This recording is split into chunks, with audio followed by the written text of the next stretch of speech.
There are at least 4 reasons to consider a Roth IRA conversion in 2020. And here to talk with me about that is Jim Blankenship from Blankenship Financial and author of a recent article on Retirement Daily about that subject. Jim, welcome. Good morning. Happy to have you here, and happy to have you talk about the article that you wrote about the 4 reasons why you might consider a Roth IRA conversion in 2020. Right. So 2020, as we said in the article, is a perfect storm kind of a year for Roth IRA conversions. There are 4 different factors that really play into that make the Roth conversion very attractive for this year. And we can kind of walk down through those. The first one is really the intrinsic low tax rates that we're seeing nowadays. We're enjoying these low tax rates since 2018, and we really don't anticipate those to last too much longer, especially in light of all the pandemic spending and future, healthcare related and the variety of other kinds of things that we expect to pick up the rates for us. By law, they're supposed to last until 2025, but I would expect next year, if not the year after, we'll begin to see some creeping up of those rates. And of course, one of the things that we always look for when seeing about the attractiveness of a Roth conversion is to have lower rates at the conversion time than when you would normally need to withdraw the money. So now being the lowest rates we'll see probably in our lifetimes, now's the perfect time to take advantage of those rates. Right. So one quick follow-up question is, a lot of times when people think about Roth conversions, they think sometimes about converting all of their traditional IRA, but there's actually no reason to do that. You might want to do it so that you're managing your tax brackets, right? And converting just enough perhaps to keep you below the next highest tax bracket. Right. There are many different strategies. A lot of people choose to systematically convert, say, for example, over 10 years or something along those lines, so that they don't have a large 1-year tax hit. But others, maybe much more attuned to the fact that the rates are going to be creeping up. They look at it and say, well, I think I'm going to take the effect of the ripping the Band-Aid off. And although it causes a higher rate for the single year, now they've gotten it completely moved over. And if they should happen to pass in the following year, their heirs are going to have a tax-free pot of money to work from. So the other reason to do a Roth IRA right now is that the CARES Act eliminated required minimum distributions for many folks. Exactly. And that was obviously increasing ordinary income and income subject to taxes. Right. And so especially if it's an individual who doesn't need that money to live off of, if they were in a position where they would normally be taking a required minimum distribution for 2020, they're not required to take that, but it may make sense to go ahead and take the distribution this year and roll it over into your Roth IRA. Normally, you can't do that with a required distribution. You're not allowed to convert into a Roth IRA. But since this isn't a required distribution, you're just taking what would have been the required distribution, you can go ahead and convert that over.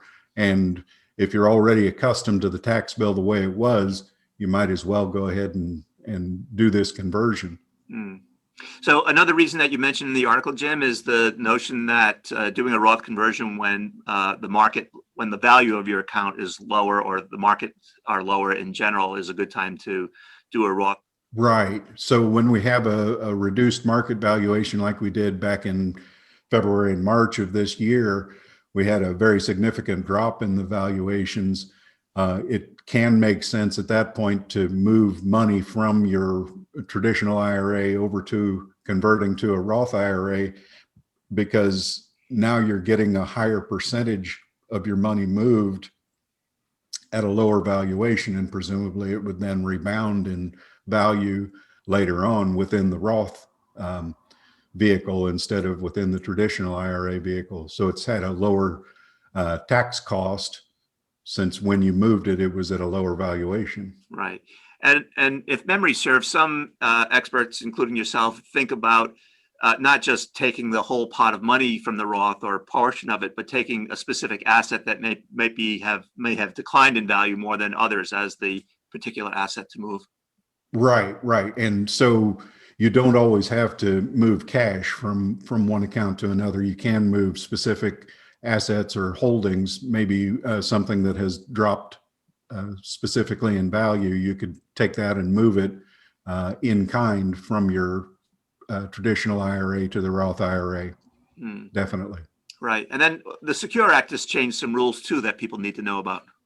Right. So this is one of the reasons why many people who are in the mode of taking money from their IRAs, either through required minimum distributions or just from day-to-day needs, because of the changes to from the Secure Act, the heirs are now required, unless if they are the spouse, non-spouse heirs are now required to take a distribution of the account within 10 years, whereas before they were allowed to stretch that out over their lifetimes.